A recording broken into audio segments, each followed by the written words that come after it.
नव्यानेच पुन्हा एकदा प्रेम उफाळलेले राजजी यांनी एक वचननामा या ठिकाणी जाहीर केला. पहिल्यांदा तर मी एकच सांगू इच्छितो, वचननामा देण्याचा अधिकार हा हिंदू हृदय सम्राट शिवसेना प्रमुख बाळासाहेब ठाकरेंना होता. आज जाहीर झालेला वचननामा नाही, तो वाचून नामा आहे. वचननामा नाही आहे, तो वाचून नामा आहे. पण त्यांनी काय वाचलं हे त्यांना देखील माहिती नाही. याचं कारण आपण बघा, एका वाहिनीने 2017 सालच्या यांच्या आश्वासनाच्या संदर्भात एक फॅक्ट चेक केला आणि त्या फॅक्ट चेक मध्ये 17 साली यांनी जे 5 वचन दिले होते त्यातलं एकही वचन यांना पूर्ण करता आलं नाही, असं फॅक्ट चेक मध्ये त्या वाहिनीने त्या ठिकाणी दिलं. मला आश्चर्य वाटतं, जर आपल्याला खोटच बोलायचंय तर आईच्या चरणी कशाला ठेवायचा. खऱ्या अर्थानं हे ज्यावेळेस वचननामा करायला बसले त्यावेळेस मला सांगितलं की काहीतरी आपापसात बोलत होते. मग मी माहिती काढली तर त्या ठिकाणी ते काय बोलत असतील. झूठों ने झूठों से कहा सच बोलो, झूठों ने झूठों से कहा सच बोलो. अरे भाई, 2 भाइयों का ऐलान हुआ, सच बोलो. घर के अंदर झूठों की एक मंडी है, दरवाजे पर लिखा है सच बोलो. अशा पद्धतीनं पुन्हा एकदा या ठिकाणी 25 वर्ष काम केल्यानंतर नव्याने त्या गोष्टी सांगताना नाही जनाची मनाची तर वाटली पाहिजे. आता बघा, ते 2 युवराज त्या ठिकाणी परवा एक कुठला तरी शो करत होते. राहुल गांधी सारखी स्क्रीन लावली होती, राहुल गांधींसारखे एरझऱ्या करत होते, काहीतरी बोलत होते. आणि मला कोणीतरी सांगितलं, म्हणत त्यांनी असं म्हटलं की या ठिकाणी मुंबईमध्ये चांगल्या प्रकारचे शौचालय देखील नाही. आता आम्हाला का विचारता, घरी जाऊन बाबांना किंवा काकांना विचारा. 25 वर्षामध्ये मुंबईमध्ये शौचालय पण का तयार झाले नाहीत याचं उत्तर आम्ही द्यायचं की बाबांनी आणि काकांनी द्यायचं. पण खऱ्या अर्थानं आपण एक लक्षात घ्या की आज या ठिकाणी जो वचननामा आलेला आहे त्यात वचनही नाही आहे, त्यात नामाही नाही आहे, त्यात काही होणारही नाही आहे. त्यांनाही हे माहिती आहे की आपण जे बोलतोय ते करण्याची संधीच आता जनता आपल्याला ठेवणार नाही आहे. 25 वर्ष खूप संधी मिळाली, आता याच्या पुढे ही संधी नाही आहे. आणि आमचे राज ठाकरेजी म्हणाले 20 वर्ष झाले आता जेलमधनं बाहेर आल्यासारखं वाटतंय. म्हणजे मातोश्रीहून शिवतीर्थावर गेले, म्हणजे शिवतीर्थ जेल समजायचं. बरं, जेलमध्ये घातलं कोणी तुम्हाला, कोणी तुम्हाला घातलं जेलमध्ये हे तरी सांगितलं पाहिजे. आणि कुठल्या गुन्ह्यामध्ये गेला होता आणि आता शिक्षा संपली का.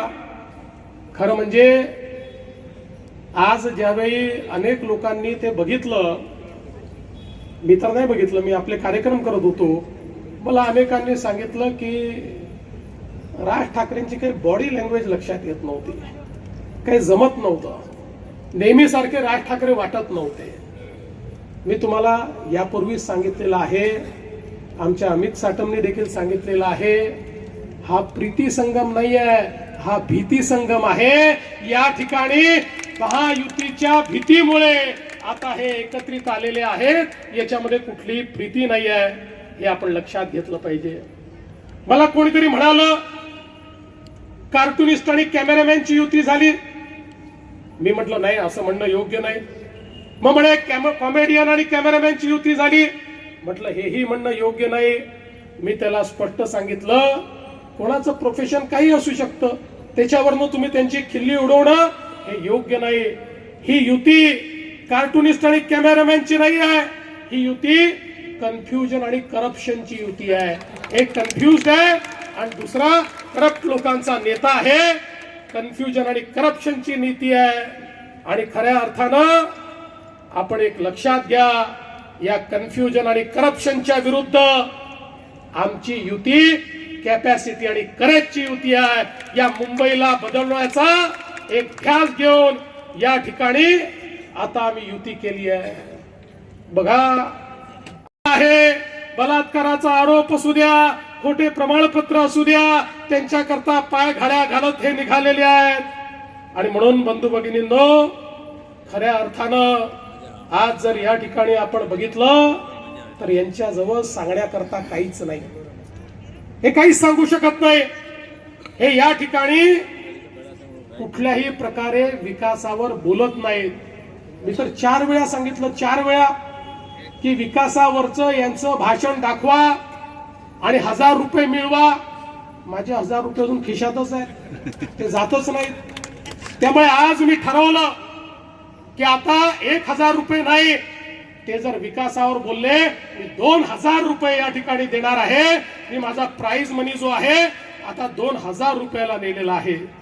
पण बंधू भगिनींनो, या निमित्ताने मी एवढंच सांगू इच्छितो, आम्हाला सांगण्यासारखं दाखवण्यासारखं या ठिकाणी आहे. खऱ्या अर्थानं मुंबईमध्ये आपण जे केलेलं परिवर्तन आहे ते आपण सगळ्यांनी बघितलेलं आहे. मुंबईचा चेहरा मोहरा आपण बदलतो. ज्या प्रकारे या ठिकाणी गेल्या 10 वर्षामध्ये 7.5 वर्ष आपलं राज्य, त्या राज्यामध्ये आपण जे परिवर्तन केलं माननीय मोदीजींच्या नेतृत्वात या देशामध्ये आणि महाराष्ट्रामध्ये महायुतीचं सरकार आल्यानंतर ज्या प्रकारे मुंबईचा चेहरा आपण बदलला, आता देशभरातनं लोक या मुंबईमध्ये येतात आणि सांगतात, हो आम्हाला बदललेली मुंबई पाहायला मिळते. अनेक लोक आश्चर्याने तोंडात बोटं घालतात, इतक्या कमी वेळामध्ये एवढं मोठं ट्रान्सफॉर्मेशन कसं होऊ शकतं. बंधू भगिनींनो, आम्ही केवळ इन्फ्रास्ट्रक्चर करणारे लोक नाही आहोत, लोकांच्या समस्या समजणारे लोक आहोत. आपल्याला कल्पना आहे, या दहिसरमध्ये आपल्या एअरपोर्ट अथॉरिटीच्या रडारचा प्रश्न होता. आमच्या ताई सातत्याने त्या ठिकाणी, मनीषा ताई तो प्रश्न मांडत होत्या. आपले सगळे आमदार त्या संदर्भात आवाज उचलत होते. आज हा प्रश्न त्या ठिकाणी सोडवण्याचं काम आपल्या सरकारने केलं आणि आता या सगळ्या भागामध्ये मोठ्या प्रमाणात आपल्या सामान्य माणसाला मोफत घरं देण्याचा प्रश्न आपण त्या ठिकाणी मार्गी लावला. अनेक प्रश्न आपण मार्गी लावतो. सीओडीचा प्रश्न आहे, आमचे प्रयत्न चालले आहेत. मला विश्वास आहे माननीय देशाचे जे काही आमचे डिफेन्स मिनिस्टर साहेब आहेत त्यांच्यापर्यंत आम्ही पोहोचलो आणि मी तुम्हाला सांगतो, लवकरच सीओडीचा प्रश्न देखील आम्हीच या ठिकाणी सोडून दाखवू केलं. आज एसआरएच्या माध्यमातून मोठ्या प्रमाणात पुनर्विकासाचे प्रकल्प हातामध्ये घेतले, व्यवस्था उभी केली. लोक जे बाहेर आहेत ते आपल्या घरामध्ये आले पाहिजे याकरता जे काम न करणारे विकासक होते त्यांना रद्द केलं आणि काम करणारे विकासक हे त्यांच्या जागी आणले. कारण आम्हाला कागदावरच्या योजना नको आहेत. एसआरएच्या माध्यमातून या ठिकाणी झोपडपट्टीत राहणाऱ्या प्रत्येक व्यक्तीला त्याचं हक्काचं मालकीचं घर आम्हाला द्यायचं आहे. आणि मी तुम्हाला सांगतो, पूर्वी ज्यावेळी झोपडपट्टी मुक्त मुंबईचा विचार केला जायचा त्यावेळी झोपडपट्टीवाल्यांना इकडून काढून कुठेतरी टाकून द्यायचं, अशा पद्धतीची संकल्पना होती. होय, आम्ही झोपडपट्टी मुक्त मुंबई करून दाखवू, पण त्या झोपडपट्टीत बसलेल्या गरीबाला त्याचं हक्काचं घर हे आम्ही त्या ठिकाणी दिल्याशिवाय थांबणार नाही. हा आमचा संकल्प आहे. आणि आज मला दिसतंय पुढच्या 7 वर्षांमध्ये एक आम्ही रोडमॅप तयार केलाय. पुढच्या 7 वर्षात या मुंबईला झोपडपट्टी मुक्त करून मुंबईतल्या प्रत्येक व्यक्तीला आपलं स्वतःचं घर हे देण्याचं काम या ठिकाणी आपल्या सरकारच्या माध्यमातून आपण करणार आहोत. आज पुनर्विकसित प्रकल्पांना आपण सौर ऊर्जा सक्तीची केली, त्यामुळे लिफ्ट आणि मेंटेनन्सचा विजेचा खर्च हा मोठ्या प्रमाणात कमी झालेला आहे. मुंबईकरांचा घरांचा प्रश्न आपण सोडवतो आहोत आणि त्यासोबत या मुंबईला डिकंजेस्ट करण्याचा प्रयत्न आपण करतो. मुंबईमध्ये जो सामान्य माणूस आहे त्या सामान्य माणसाचं अर्ध आयुष्य हे रस्त्यावर जातं, हे ट्रेन मध्ये जातं, ते लोकल मध्ये जातं, ते बस मध्ये जातं, ते ऑटो मध्ये जातं, ते त्या ठिकाणी एखाद्या टॅक्सी मध्ये जातं. त्याचं अर्ध आयुष्य हे रस्त्यावरनं किंवा ट्रेन मधनं ट्रॅव्हल करता करता त्या ठिकाणी संपतं. आपल्या जीवनातले महत्वाचे क्षण जे आपल्या आप्त स्वकीयांसोबत त्याला घालवायचे असतात ते घालवायला देखील त्यांना वेळ मिळत नाही. आणि म्हणून आपण ज्या प्रकारचे प्रकल्प हातामध्ये घेतले, आज तुम्ही बघा आपल्या मुंबईची 60% ट्रॅफिक ही या वेस्टर्न एक्सप्रेसवे वरनं जाते. वेस्टर्न एक्सप्रेसवे ही मुंबईची एक प्रकारे लाईफ लाईन आहे. 60% ट्रॅफिक याच्यावरनं जाते. आणि आपल्याला माहिती आहे संध्याकाळच्या वेळी वेस्टर्न एक्सप्रेसवेची काय अवस्था होते, लोकांना कशा पद्धतीनं त्या ठिकाणी अनेक वेळा छोटासा ऍक्सिडेंट झाला तर 2-2 तास थांबावं लागतं. आणि म्हणून हा वेस्टर्न एक्सप्रेसवे डिकंजेस्ट करण्याकरता आपण कोस्टल रोडचं काम तर केलं, आता बांद्र्यापासून वर्सोव्याचं काम चाललेलं आहे. वर्सोव्यापर्यंत जाताना 4 ठिकाणी तो आपण जोडणार आहोत. वर्सोव्यापासून आता दहिसर पर्यंतचं काम कोस्टल रोडचं सुरू केलेलं आहे. दहिसर पासून भाईंदरचं कोस्टल रोडचं काम चालू केलेलं आहे. म्हणजे काय, आता वेस्टर्न एक्सप्रेसवेला पूर्ण पॅरलल अशा प्रकारचा कोस्टल रोड हा भाईंदर पर्यंत आम्ही नेतो आहोत. म्हणजे वेस्टर्न एक्सप्रेसवेवर कुठलाही ट्रॅफिक त्या ठिकाणी थांबणार नाही अशा प्रकारची व्यवस्था केली आहे. आणि हे कुठलेही कामं कागदावर नाहीत, प्रत्यक्षात कामं सुरू झालेले आहेत.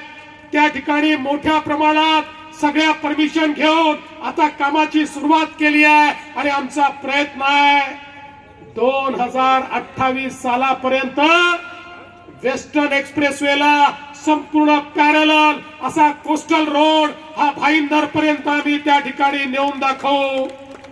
आणि त्याच्या पुढेही नेणार आहोत, आम्ही भाईंदर पासून विरार पर्यंत नेणार आहोत. आणि एवढंच नाही तर या वेस्टर्न एक्सप्रेसवेला एक पॅरलल असा आपण डीपी रोड गोरेगाव आणि मागाटनेच्या मध्ये तयार करतो. पुढच्या 2 वर्षामध्ये त्याचंही काम आपण पूर्ण करून दाखवू. मी माझ्या वॉर रूम मध्ये घेतलेले सगळे प्रोजेक्ट्स आहेत रेकॉर्ड स्पीड मध्ये, कारण मुंबईतल्या या प्रोजेक्ट्स करता सर्वोच्च न्यायालयातनं परवानगी घ्यावी लागते. सर्वोच्च न्यायालयातने काही प्रतिबंध टाकलेले आहेत. मला सांगताना आनंद वाटतो या प्रत्येक प्रोजेक्टची या ठिकाणी गेल्या 6 महिन्यामध्ये आम्ही पाठपुरावा करून सर्वोच्च न्यायालयाची परवानगी मिळवलेली आहे. आता इथे कुठेही थांबण्याचं कारण नाही आहे. आपल्याला माहिती आहे बोरीवली ठाणे बोगदा आपण तयार करतो. बोरीवली आणि ठाण्याचा जो टनेल आहे हा एक प्रकारे अशा प्रकारचा टनेल आपण तयार करतो की ज्या माध्यमातून 1.5-2 तास फिरून जे आपल्याला यावं लागत होतं आता 15 मिनिटांमध्ये ठाणे टू बोरीवली आणि बोरीवली टू ठाणे हे आपल्याला त्या ठिकाणी जाता येणार आहे. अशा पद्धतीनं हे काम देखील आपण या ठिकाणी करतो. जोगेश्वरी टर्मिनसचं काम असेल किंवा या ठिकाणी बोरीवली, कांदिवली आणि मालाड अमृत भारत स्थानकांच्या अंतर्गत त्याही ठिकाणी काम चाललेलं आहे. बंधू भगिनींनो, मोदीजींनी तर या ठिकाणी आपल्याला अशा प्रकारचा एक उपहार दिलेला आहे. आपल्या सबर्बन रेल्वे करता, आपल्या लोकल ट्रेन करता स्टेशन सुंदर होत आहेत. स्टेशनवर त्या ठिकाणी एस्केलेटर्स लागले आहेत, स्टेशन्सवर व्यवस्था झाल्या आहेत. आता आपल्या ट्रेनचे डबेही वाढतायत. पण हे सगळं होत असताना आता पुढचा टप्पा काय आहे? काही लोक म्हणाले तुम्ही मेट्रो आणली, मेट्रो मध्ये सगळे एअर कंडिशननी जातात, स्वच्छ अशा प्रकारची मेट्रो असते. इथे मात्र आम्ही लटकून लटकून जातो, रोज लोक मरतात. काही सबर्बन रेल्वेकडे तुमची नजर आहे की नाही? मला त्यांना सांगायचं आहे मोदीजींच्या नेतृत्वात निर्णय झालाय आणि आता टप्प्याटप्प्याने सबर्बन रेल्वेच्या सगळ्या ट्रेन या बंद दरवाजा सहित एसी ट्रेन होणार आहे. पण टाळ्या याच्यावर वाजवू नका, टाळ्या पुढे वाजवा. या एसी ट्रेन झाल्या तरी सेकंड क्लासचं तिकीट नॉन एसीचं जे आहे तेवढंच राहणार आहे. तिकीट न वाढवता मुंबईकरांना आपण ह्या ट्रेन देणार आहोत। मित्रांनो, आम्ही जे सांगतो ते करतो। मी 2017च्या निवडणुकीमध्ये जेव्हा म्हणायचो मुंबईमध्ये सिंगल पासवर तुम्हाला ट्रेन मध्येही जाता येईल, तुम्हाला मेट्रोतही जाता येईल, तुम्हाला मोनोतही जाता येईल, तुम्हाला बेस्ट बस मध्येही जाता येईल। काही लोक म्हणायचे फडणवीस जरा जास्तच बोलतात, पण आम्ही ते करून दाखवलं। आता सिंगल कार्ड वर आम्ही तुम्हाला आणलाय। एक ऍप आहे, एक कार्ड आहे, एक त्या ठिकाणी डाउनलोड केलं की कुठल्याही मोड ऑफ ट्रान्सपोर्ट मध्ये तुम्ही बसू शकता। पुन्हा पुन्हा तिकीट काढण्याची आवश्यकता नाही आहे। हे देखील या ठिकाणी आपल्या सरकारने करून दाखवलेलं आहे। आणि म्हणून बंधू भगिनींनो, एकीकडे मेट्रोचं काम इतक्या वेगानं चाललेलं आहे। तुम्ही बघा त्यांच्यात आणि आपल्यातला फरक काय आहे। 15 वर्ष त्यांचं सरकार होतं, 15 वर्षामध्ये त्यांनी 11 किलोमीटरची मेट्रो तयार केली, 11 किलोमीटरची। आणि आपण 10 वर्षातले 7.5 वर्ष आपल्याला मिळाले।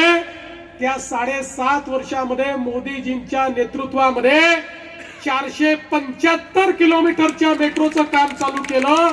जवळपास 250 किलोमीटरचं काम अंतिम टप्प्यामध्ये आहे। याही वर्षी 50 किलोमीटरचं काम आता लोकार्पित केलं मागच्या वर्षी, आता पुन्हा 50 किलोमीटरचं करतो। आणि हे 475 किलोमीटरचं नेटवर्क हे 2028च्या डिसेंबर पर्यंत या ठिकाणी मुंबईकरांच्या सेवेमध्ये आम्ही आणणार आहोत। आपल्याला माहिती आहे मेट्रो 7 आहे, अंधेरी पूर्व ते दहिसर पूर्व, मेट्रो 9, मेट्रो 7A दहिसर ते मीरा भाईंदर, अंधेरी ते छत्रपती शिवाजी महाराज टर्मिनस। मेट्रो 9चं काम 88% पूर्ण झालंय। मेट्रो 7A 34% काम याचं पूर्ण झालेलं आहे। दहिसर पश्चिम ते भाईंदर, यामुळे मेट्रो 3ची आपली जोडणी होते आहे। ती अंडरग्राउंड मेट्रो जी आहे त्याला थेट आपण या ठिकाणी जाऊ शकणार आहोत।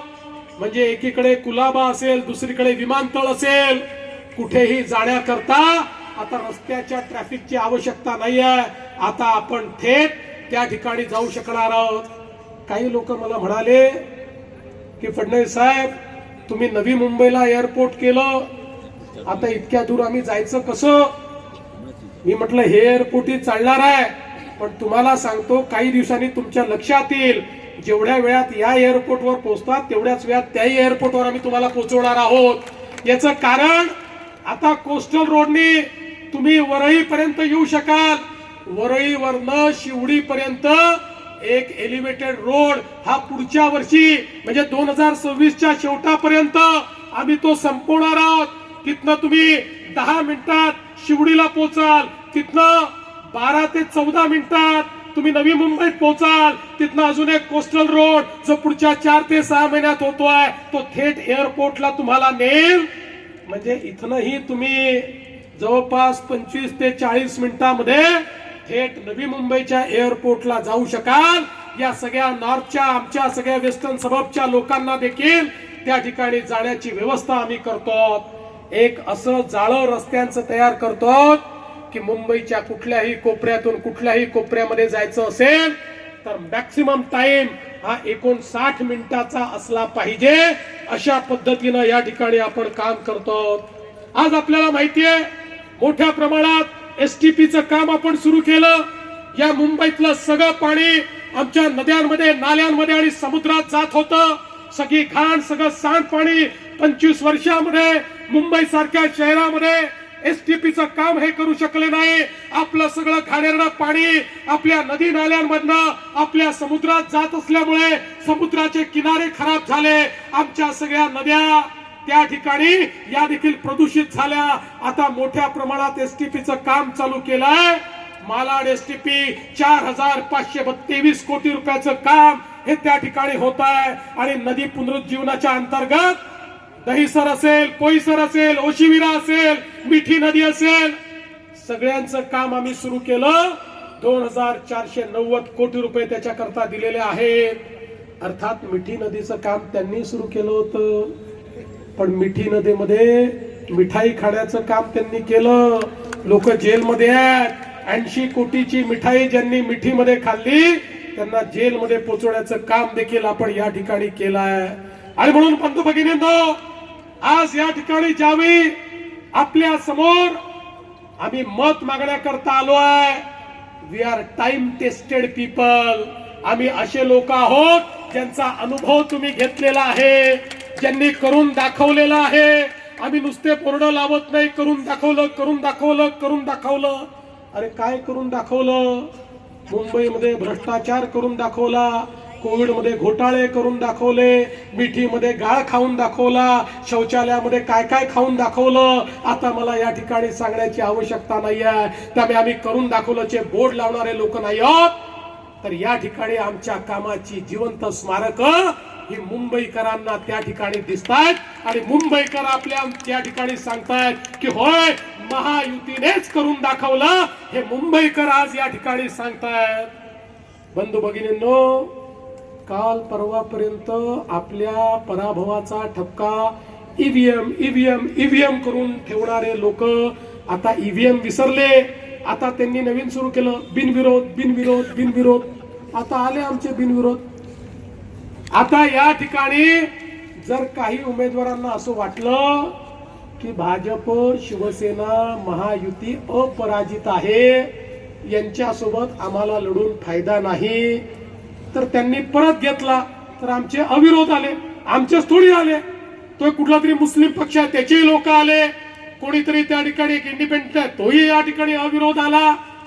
पण यांना लक्षात आलं आहे की आता हारल्यानंतर काहीतरी नवीन आपल्याला या ठिकाणी सांगावं लागेल.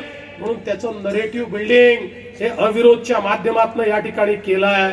पण मी तुम्हाला विधानसभेच्या निवडणुकीमध्ये सांगितलं होतं, ईव्हीएमचा अर्थ काय आहे? Every vote for Maharashtra. आणि आता ईव्हीएमचा अर्थ आहे एव्हरी वोट फॉर मुंबई. एक एक वोट हे आता आपल्याला मुंबईला द्यायचा आहे. आणि 15 तारखेला महायुतीचे धुरंधर हे आपल्याला मुंबईच्या महानगरपालिकेमध्ये त्या ठिकाणी निवडून पाठवायचे आहेत. मी तुम्हाला हे वचन देतो, या महानगरपालिकेवर महायुतीचा भगवा लागल्यानंतर पारदर्शी प्रामाणिकतेतून या महापालिकेमध्ये आम्ही काम करून दाखवू, मुंबईचा चेहरा बदलून दाखवू, मुंबईकराच्या जीवनामध्ये एक परिवर्तन आणून दाखवू. आणि म्हणून 15 तारखेला तुम्ही सगळे दिवसभर कमळाची आणि धनुष्यबाणाची कास धरा, कमळाचा आणि धनुष्यबाणाचा विचार करा. 16 तारखेपासून पुढचे 5 वर्ष तुमची काळजी आम्ही करू, हा विश्वास तुम्हाला देतो. आणि माझं बोलणं संपवतो. धन्यवाद. जय हिंद, जय महाराष्ट्र. धन्यवाद देवेंद्रजी. दहिसर मनीषाताई, आमदार मनीषाताई चौधरी आणि दहिसरचे सर्व उमेदवार. चला, मनीषाताई चौधरी आणि दहिसरचे सर्व उमेदवार. भारत माता की. मागा ठाणे प्रकाशजी.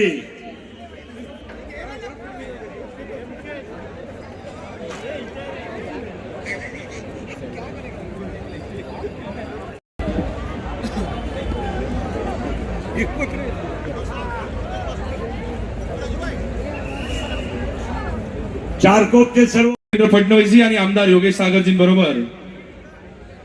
भारत माता की वंदे.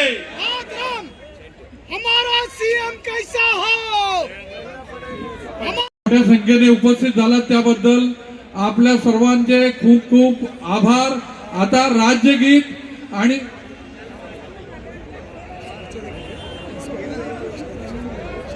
प्रमोद भाई ठीक है ना.